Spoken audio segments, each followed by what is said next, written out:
Well, good afternoon from Ubon Ratchathani and an amazing Thailand, and just back from a 3-week trip down south, and all I can say, it was an amazing trip, as always.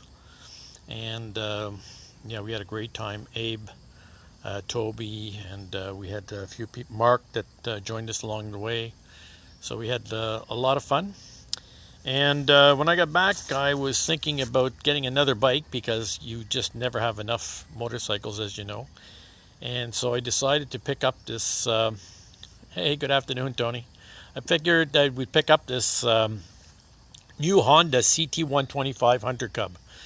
A lot of controversy, but this bike's been around for a long, long time. It used to be called a C90, 90cc, and then it was a C110. And I even watched a video where there's a couple that went across Canada on two C90s in the winter time at temperatures of up to minus 30. I don't think they were realizing how cold Canada is, but yeah, they did make it. But it was quite an interesting video. So anyways, I thought I would get myself a scooter or a small bike for around the house up in Isan. And I decided to go with this CT125 Hunter CUB. And there's two colors available. One is red, and the other one is this color here, which is basically the military color. And it's a really cool bike. I mean, I've only got about 19 kilometers on it. And this is actually right by my house, Ratchathani University, which is still not operating. I think one of my buddies is going to have to come out of retirement and start teaching here. But wow, what a facility. I mean, another big building here, more houses down there for residents, and a huge complex and sport field. Anyways, let's get back to the bike.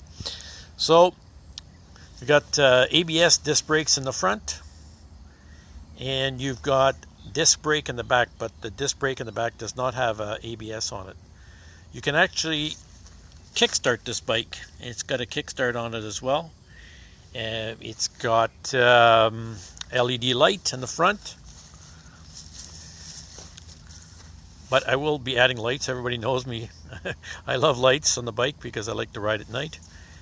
It's got a full 9 horsepower engine, just a bit less than 9 horsepower, so the torque might rip your head off when you take off.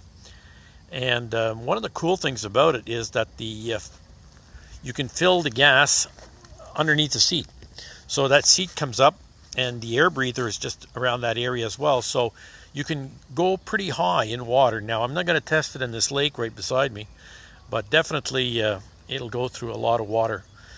You can actually see the breather on the back here. So it has a lot of air capacity in water. It has a little toolbox right up in here, which I haven't even checked out yet. And it's chain drive. It's a 4-speed automatic. And like I said, it's pretty quick. I mean, it's not a Ducati or a CBR 1000 RRRRRR, but yeah, it's really fun. It rides right along. And the other thing I really like about it is this pipe. Now, I've already had about 3 questions asking me if it's going to cook my nuts. And I don't know if you've seen the movie Bad Grandpa, when he's dancing on the pole and his right testicle is hanging out. Yeah, unless that happens, yeah, you might hit that pipe. But when I've been riding, you can put your hand on here with no issues at all. And yeah, so if your testicles are hanging down, yeah, it could be a problem. But they've been making this bike for, God, I don't know, something like 40-some years. And obviously, if there was an issue. But you need it to go up that high if you're going to run through water. The tires on it are kind of a 70-30 tire. I've had it through a little bit of red clay. And yes, I will be delivering pizza because I need a part-time job to afford all these bikes. So if you're looking for pizza delivery, call me up. But my rates are very expensive. Pizza's cheap, but the delivery is very expensive. So yeah, it's a really cool bike. The rack in the back You can buy an additional seat, which you can mount up on top here. And but you know, I plan to ride alone. My name is Mike Freerider. Don't let it fall out. Yeah, well, I'm not having that problem yet. But somebody was asking me, 3 people asked me if I'm going to cook my nuts on this bike, and I said, well, you know, I don't think it's a problem. And if it was a problem, I think Honda would have fixed that 40-some years ago. But yeah, it's got lots of little turn signals are kind of cool on it. They're quite bright. It's the sound is quite obnoxious. It's very loud. So I'm going to turn it on for you here. It's got a cool little LED screen.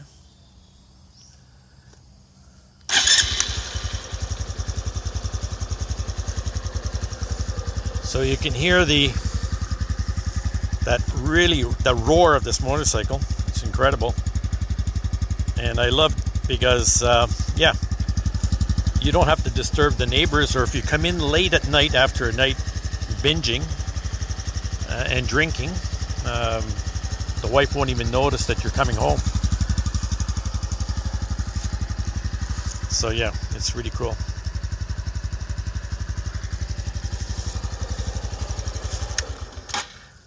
So yeah, I think on a tank, I filled it up yesterday. It would cost me all of 100 baht, and it actually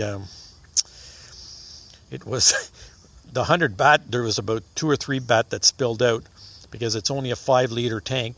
But the range on this bike was told is up to 360 kilometers.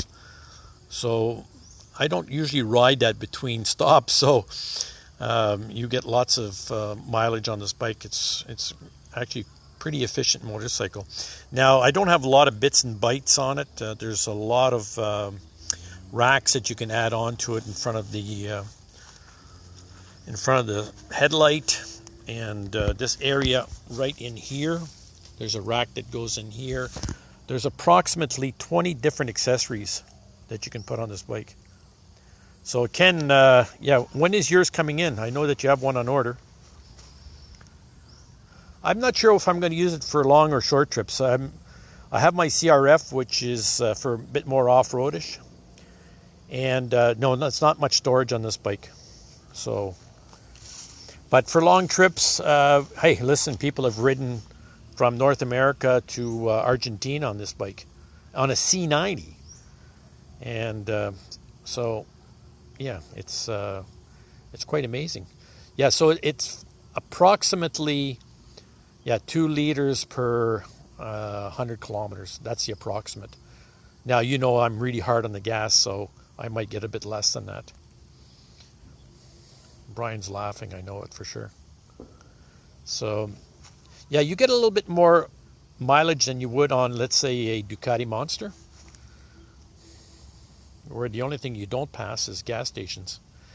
But yeah, it's a pretty good size fuel tank for what you get. And it's built well. I mean, you know, you've got the fork protectors in the front, and suspension on it. It's great. I'm looking to put some crash bars on it, and because everybody knows I crash a lot. And some bark busters. They make a bark buster for it, but I'm not sure if I'm going to use the ones from Honda. I might put a full bark buster on there, so if I drop the bike. And what else is... If you have any questions on the bike, let me know. I'm going to be experimenting with it. Tomorrow I won't be, because I'm going out hiking with a buddy of mine out near the Mekong, doing about a 10-kilometer hike to a waterfall. And my foot's much better, thank you. And yeah, it's no more pain, so let's keep it that way.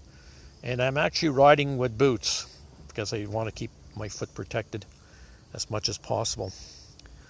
So anyways, thanks for watching. If I didn't answer your questions, I will later, but I appreciate the comments. And if I do burn my right testicle, I will let you know. And if there's danger there, would you need to wear asbestos shorts? I don't know. I don't think so. So So for now, yeah, everything is cool. And as you know, servicing these bikes is pretty inexpensive. Even my CRF, I think I brought it in for an oil change, and it with the oil filter was like 200 and some baht. It was pretty cheap, and so it's pretty cool. I may change the tires at some point and make them more off-roadish. Yeah, it really feels light. It's very nimble, very easy to handle. Now, as you know, I'm short, so I'm on my tippy toes even on this, and I don't plan on putting a lowering kit, but yeah, it's very nimble, very easy to handle. You know, I have a Honda CUB in Bangkok, which I haven't brought here, but you can see there's a small skid plate underneath there to protect the engine. That huge 125cc engine from Honda, which they've produced over, in this series of the CUB series, they've produced over 100 million copies. So yeah, they know what they're doing, I think. So, and the suspension feels good. Yeah, no issues there at all. So I'll show you the, if you have a chance here.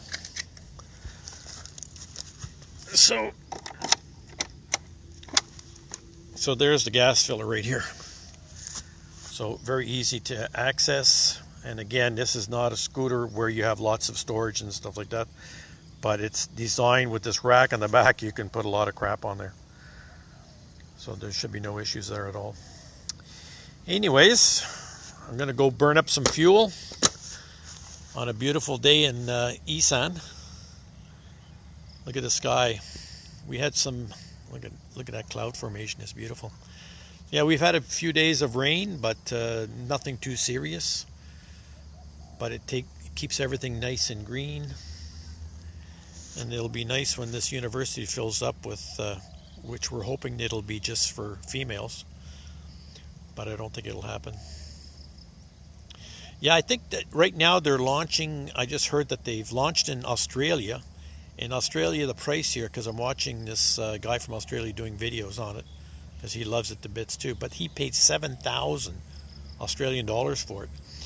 US looks like it's going to come in just under 4,000. And in Thailand, the base model, this one here, without all the bling bling, is 84,500 baht. And you could buy one with, I mean, they even put a wooden box on the back of it to simulate when they were doing farming and stuff like that, because people use it for as a little farm vehicle.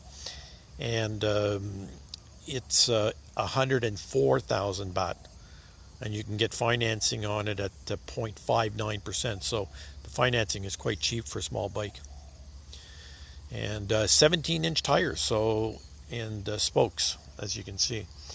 So, you know, it handles well in the bumps and stuff like that, no issues at all. And somebody disconnected the battery and used the kickstart, and it actually works. So yeah, it's pretty cool, and it's very easy to start. Obviously, you're not going to have to buy a set of booster cables for this little baby. So anyways, thanks for watching, and again, if you have questions, leave them and I'll try to answer as best as possible. And we'll be riding soon.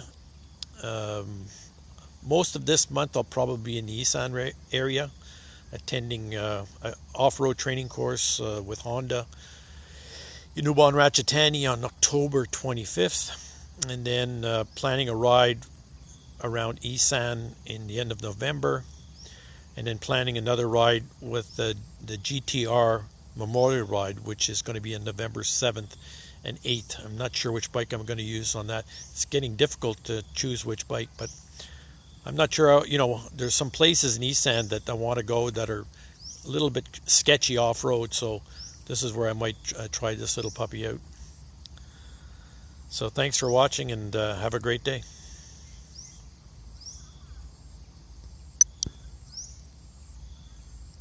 Oh yes, my buddy Tony, if you're still watching, come visit.